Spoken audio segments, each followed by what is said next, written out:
Vision trinitaire de Marie de l'Incarnation. Sainte Marie Guyard, 1599-1672. Marie de l'Incarnation a reçu 3 grâces trinitaires, 3 visions trinitaires en l'espace de quelques années. La première eut lieu à la Pentecôte le 19 mai 1625. Elle restera longtemps marquée par l'impression des 3 personnes de la Trinité. La seconde aura lieu à la Pentecôte 1627, soit 2 ans plus tard. 4 années se passent, Marie entre chez les Ursulines de Tours le 25 janvier 1631. Le 17 mars 1631, 8 jours avant sa prise de voile, elle reçoit sa 3e et dernière révélation trinitaire. Marie partage cette expérience de l'amour trinitaire qu'elle a perçu. Première vision trinitaire, Pentecôte 1625, une grâce de lumière. Marie ne s'attend aucunement à recevoir une telle grâce, et rien ne la prédispose à une telle faveur. De plus, Dieu seul peut révéler ce mystère selon son bon vouloir. Même avec les désirs les plus ardents, les efforts humains sont incapables de découvrir le mystère trinitaire. La divine majesté me donnait une disposition de pureté extraordinaire et qui me portait dans l'abaissement et dans l'anéantissement de moi-même. Marie se trouve en Dieu et est absorbée par cette lumière. Ce n'est pas une vision oculaire, mais une vision intellectuelle, une vision avec les yeux de l'entendement, les yeux de l'intelligence.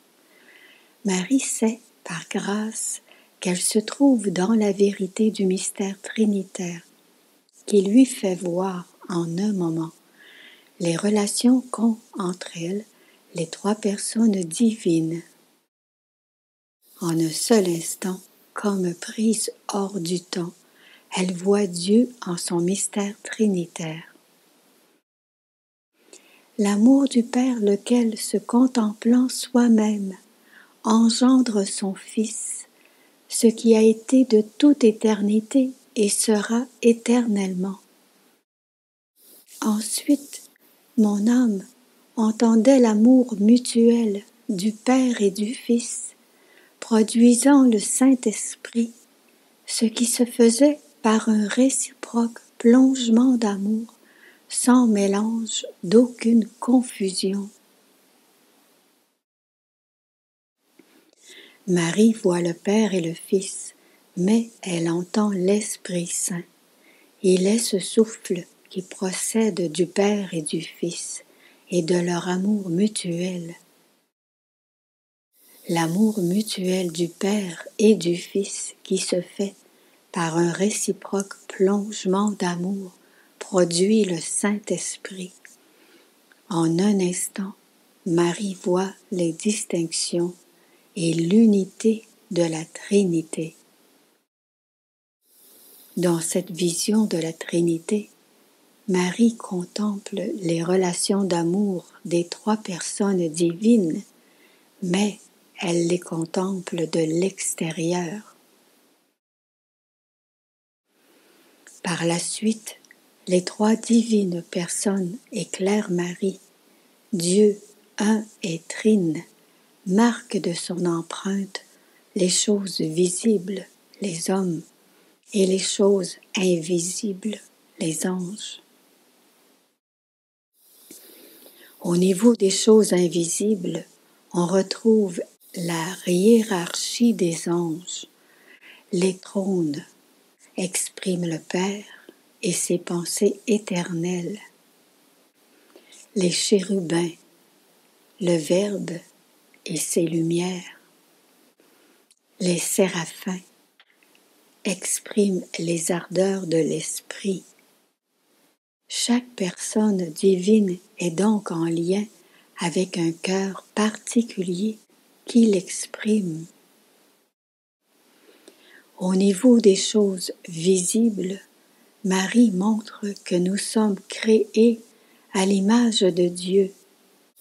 Notre mémoire a rapport au Père, notre intelligence au Fils et notre volonté au Saint-Esprit.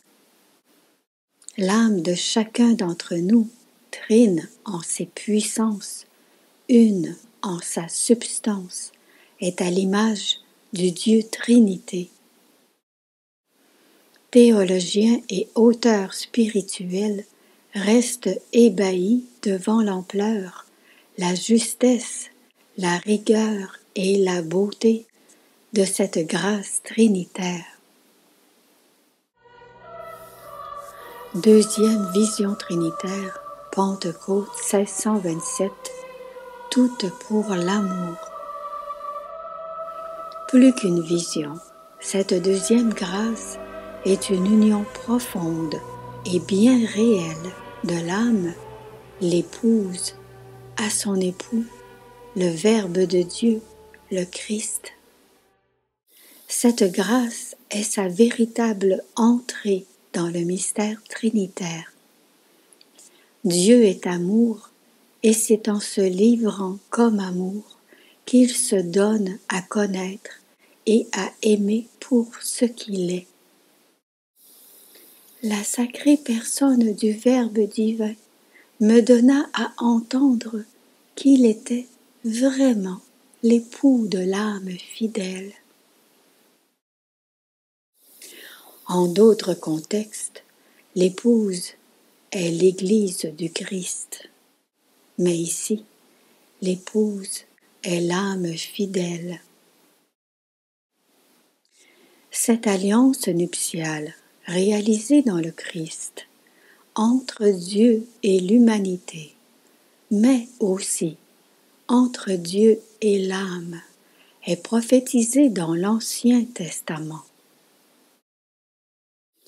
Comme un jeune homme épouse une vierge, ton bâtisseur t'épousera, et c'est la joie de l'époux au sujet de l'épouse que ton Dieu éprouvera à ton sujet.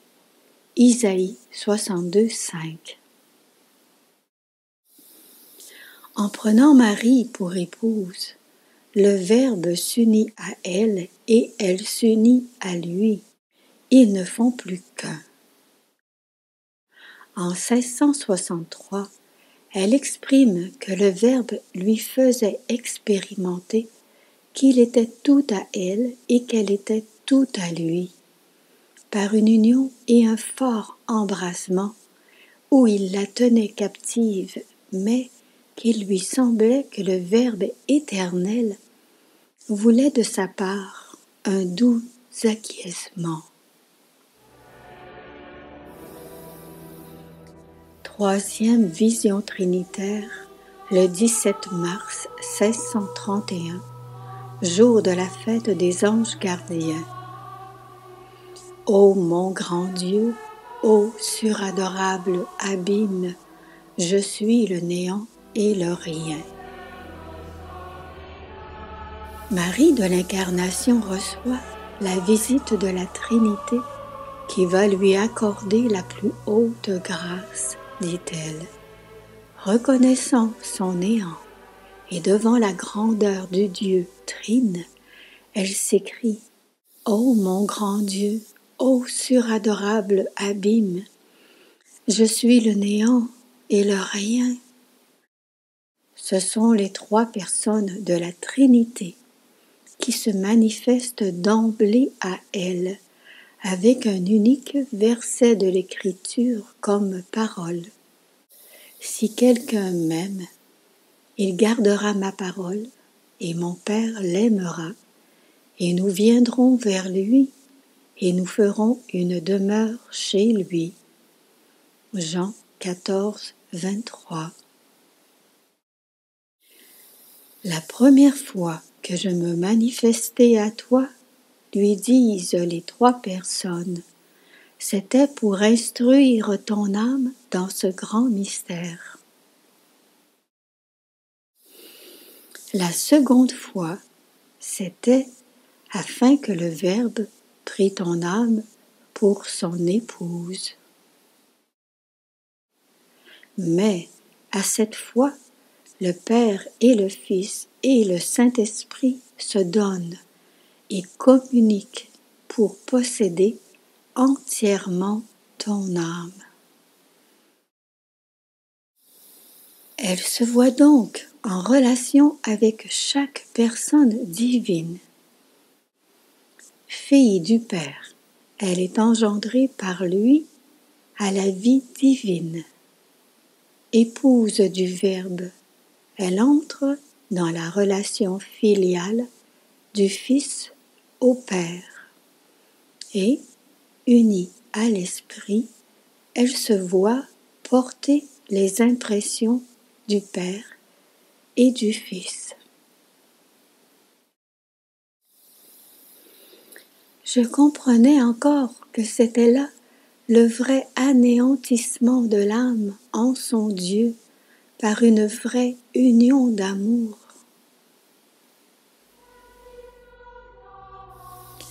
Le chemin que Dieu a fait prendre à Marie est le chemin qui se propose à chacun d'entre nous. Jésus-Christ est le même hier et aujourd'hui, et il le sera à jamais.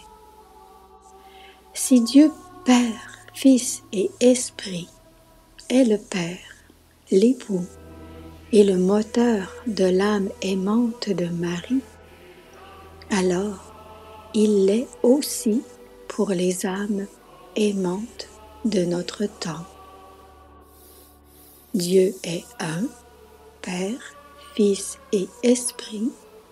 Marie le vit, l'expérimente et le prie. Marie de l'Incarnation nous parle.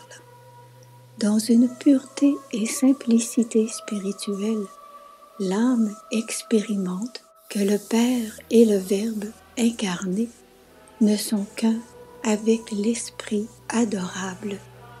Sans que j'y fasse réflexion, je me trouve disant au Père, au nom de votre très aimé Fils, je vous dis cela.